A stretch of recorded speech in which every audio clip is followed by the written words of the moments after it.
Coming up at Bantamweight this weekend, we have an absolute banger. The Tank, Jack Shore, is going to be taking on lucky Timur Valiev. And Timur Valiev is lucky that the UFC considers the fights that he's had of late as a win streak, because it's not.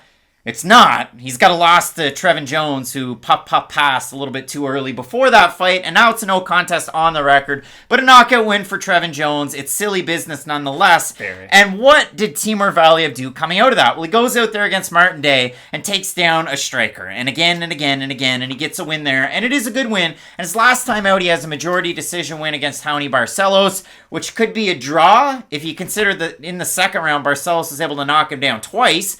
And it depends on what you score at 10-8, but for me, I have it as a draw, regardless of what you say. It is a fight where you get to learn a little bit more about Timur Valiev, because this is a guy that a lot anticipated to be in the UFC a lot earlier than he managed. And you look at it, he only has 2 losses on his record. One is to Chris Gutierrez, which is his last loss back in 2016 by split decision. One to Ole Reberg in his debut in 2010. And since then, all different wins, all different ways, primarily by decision. There are 11 of them. But for Timur Valiev, the biggest point, and I want to hammer this one home, Master of Sport in Sambo, International Master of Sport in Pancration, you know, the old slaps on the ground, all different kinds of fun stuff with Pancration. But when I look at this fight, Matt, these guys are matched up so well. It is such an even fight, and it is an absolute banger with Fight Night Picks. Jack Shore, the recipient of not the Fight Night Picks interview curses last time out. Some big wins for him, still undefeated. Out of Abertillery, I might have butchered that one, but Wales Zone, training at the hometown gym. You love to see it, and a big opportunity for him. Close to home, the Wales-London connection. My best friend Colby lives in Wales now, fun fact. For Jack Shore, this is a huge opportunity because, again, we were talking about this earlier. There comes a point in every prospect's career where they can go from prospect to legit contender. And maybe this fight with Timur Valiev isn't that step. But for me it is, and I'm very honest about that. Because Timur Valiev, although we poke fun at some of his recent no contest, aka loss, he is a tremendously talented fighter. And it's interesting too because when you look at what Timur Valiev doesn't excel at, it's sort of the same area as Jack Shore doesn't too. And that's why this fight is going to be much harder, I think, than most people would anticipate. Because Valiev's sort of a more ironed out version of Jack Shore. Shore put everything into his ground skills and like every single attribute point he has into his ground skills. Whereas Valiev has a little bit more to offer on the feet, but Valiev has shown that he struggles with power punchers and guys who can really keep their range on the feet, which Jack Shore really isn't that type of a fighter. So Shore is coming into this fight knowing that there's a weakness to Valiev's game, but it's never been a strength of Jack Shore's, and that's what, like, if Shore goes out there and knocks out Timur Valiev, I will not be able to contain my excitement for him as a contender. Because if you could combine his lights-out ground skills with his wrestling and jiu-jitsu, along with, like, a legitimate threatening stand-up game, then there's going to be few guys in this division who can handle Jack Shore.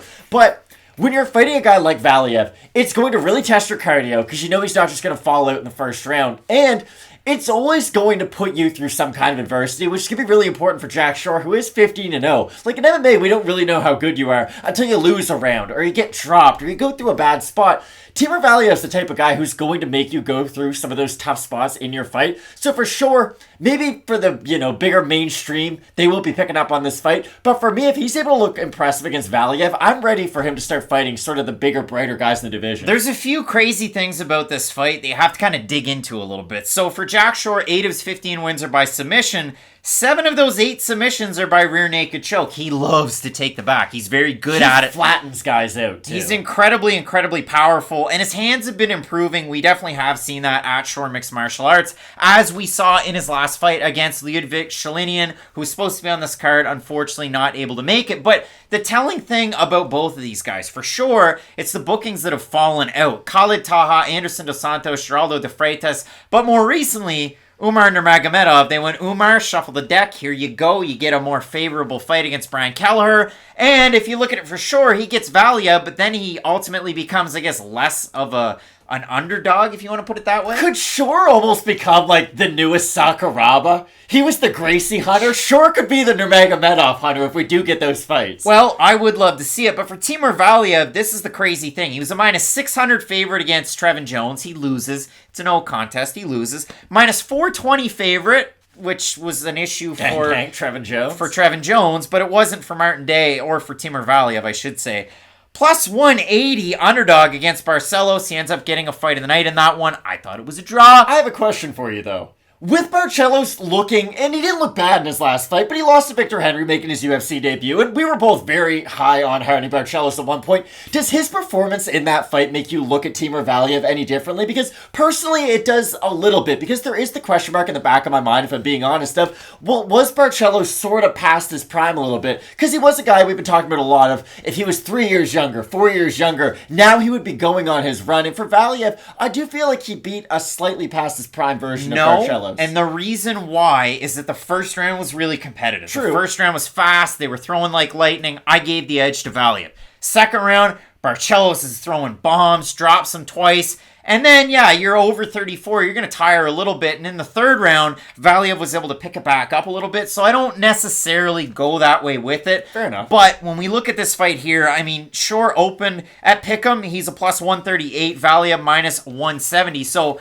probably the best odds of Valiev since he's been, I guess, a favorite out of the 3 fights where he's been favored to win. If we have a look at the Tapology votes, I'm going to say 60-40 Valiev, so I'm going to say over under 60% Valiev. What do you say? I think Shore will be the overwhelming favorite. So 529 total votes, 82% Shore, 82% by decision. For the 18% that have Valiev, 84% by decision. Again, a little bit more of a popularity contest. We know that, you know that, everybody knows that with Tapology, but it is always interesting to see where the fans overwhelmingly have the underdog. I know we talked about this and we've broken it down from just about every angle, but when Jack Shore gets a guy down, you're getting your back taken. And I know the names on the resume in the UFC. Again, Nolan Hernandez no longer there. Aaron Phillips has been scratched from a lot of bookings. Hunter Azure by split decision. He's no longer with the promotion. And Lyudvik Shalinian, who I didn't really love on The Ultimate Fighter. I know a lot of people did. And in that fight against Shore, it was just too much too soon.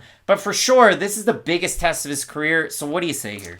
I think he'll be able to get over this hurdle. I really do. Now, it's going to be a big hurdle to get over because, like we've said, Timur Valiev doesn't just fall over to anybody. He's a tough fighter no matter what, and he can face adversity and come through it and look really good on the other side. I just think the pressure of Jack Shore will get to him at one point. And like you said, when Shore gets on top of guys, he makes them pay for it. There's not a lot of inactivity and just a lot of waiting. Like, he's got great ground and pound. He advances past the guard. And those are really the 2 things I look for in a ground and pound kind of grappling type fighter. Can you get past your opponent's guard, because that is your first big roadblock, and can you effectively get ground and pound off?